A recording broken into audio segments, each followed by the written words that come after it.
آپ کو کبھی ماضی کی کسی بات پر سخت پچھتاوا ہوا ہے؟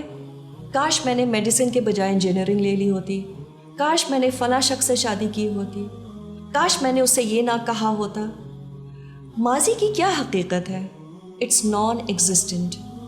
ہمارا اس پر غمگین ہونا اسے کبھی واپس نہیں لا سکتا، ہماری اداسی اسے بدل کر ٹھیک نہیں کر سکتی۔ ہم کتنے بھی ڈپریسڈ ہوں، we can not undo it.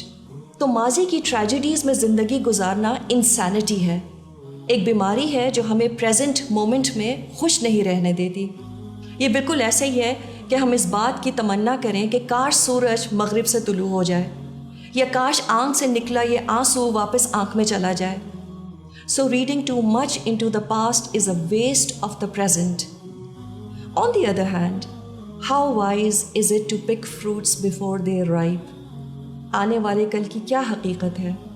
It is non existent, it has no reality today, so why should you busy your self with it? تو اہم چیز یہ ہے کہ آنے والا کل ہم آج دیکھ نہیں سکتے۔ یہ وہ پل ہے جو ہم تبھی پار کریں گے جب اس کے پاس پہنچیں گے، اور کیا پتہ ہم اس تک پہنچیں گے بھی کہ نہیں۔ یہ پل شاید ہمارے پہنچنے سے پہلے ہی ٹوٹ جائے، اور ہاں یہ بھی ممکن ہے کہ ہم اس کو عافیت سے کراس بھی کر لیں۔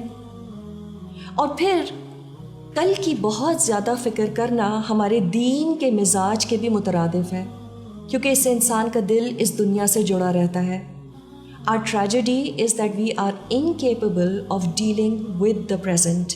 Everything on earth marches forward. Everything on earth prepares for the new season. And so should we.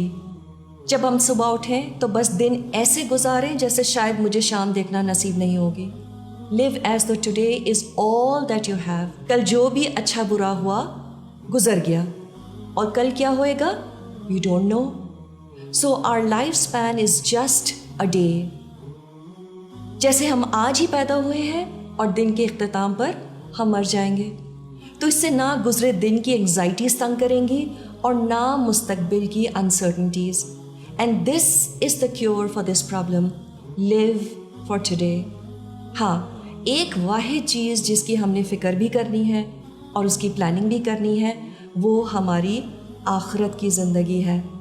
تو آج میری نماز ایسی ہو جیسے یہ آخری نماز ہے۔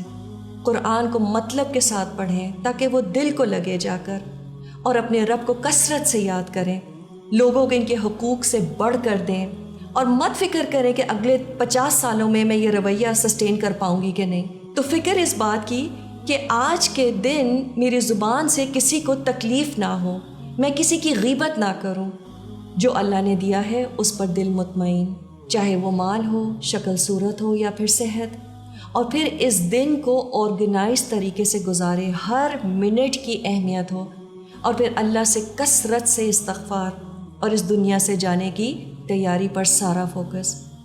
اس کے ساتھ ساتھ جو اللہ نے اس دنیا میں رزق دیا ہے، شوہر، بیوی، ماں باپ، دوست، گھر، یہ زندگی، اس پر خوش ہونا اور شکر ادا کرنا۔ فَخُذْ مَا آتَيْتُكَ وَكُن مِّنَ الشَّاكِرِينَ۔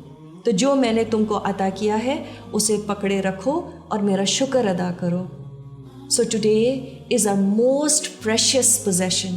In fact, it is the only sure possession. So whatever you want to do it now. Today is a gift for all of us. اور اسی لیے شاید اس کو present کہا جاتا ہے۔